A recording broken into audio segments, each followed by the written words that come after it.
But I want to get back to your international experience. Tell me a little bit more about the international piece that you bring. That's a story in and of itself. I was born in Romania in Eastern Europe during communist times.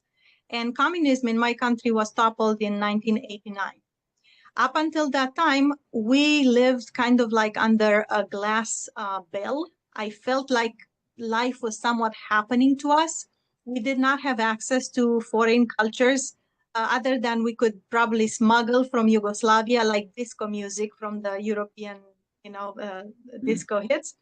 That was possible. Thank goodness for proximity with Yugoslavia, because they were luckier than us, and we could bring stuff from there. They would take it from Austria and Italy, and Romanians would get it from Yugoslavia, former Yugoslavia. Now it's a bunch of divided states. So 1989, we get rid of communism, and then early 90s, there is this boom and bloom of foreign culture influx on the Romanian market. All the book authors, the musicians, the cultural icons of the Western world that we could not have access to, we got it, and we could not get enough of them. I remember that's when I started to learn English word by word. Tina Turner just had come out with or at least that's when we got access to the song The Best. So I learned that word in English.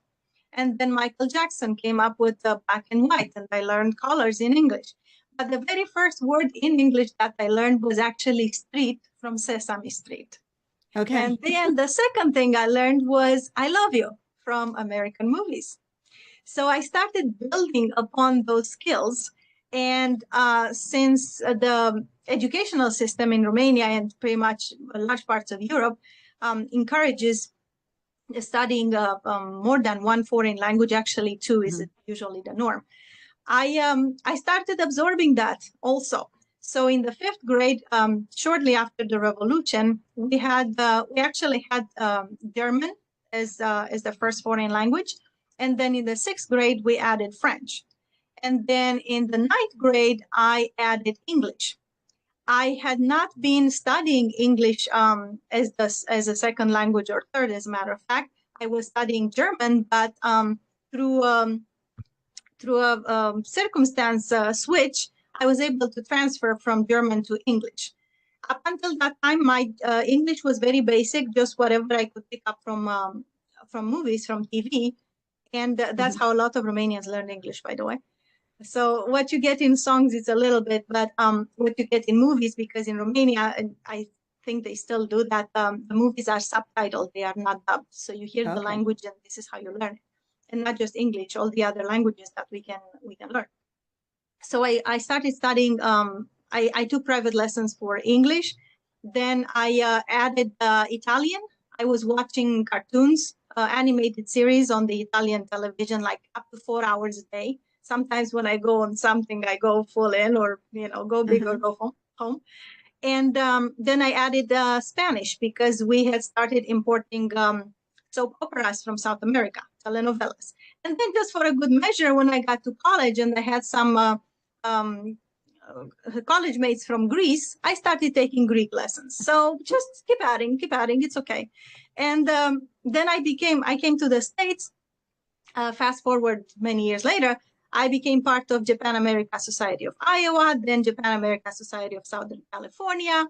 I dabbled a little bit into the Chinese language, Mandarin Chinese, because I love their soap operas, that fantasy genre that they have there. The costumes that they have, the whole cultural thing, the Chinese soap opera that is very close to the fantasy genre, which I'm crazy about. So yeah, I think that answers a little bit why international background. So it just keeps adding. So I'm not limited. I really admire people that can speak more than one language like I can. Are you fluent in all those languages, or do you just know a lot?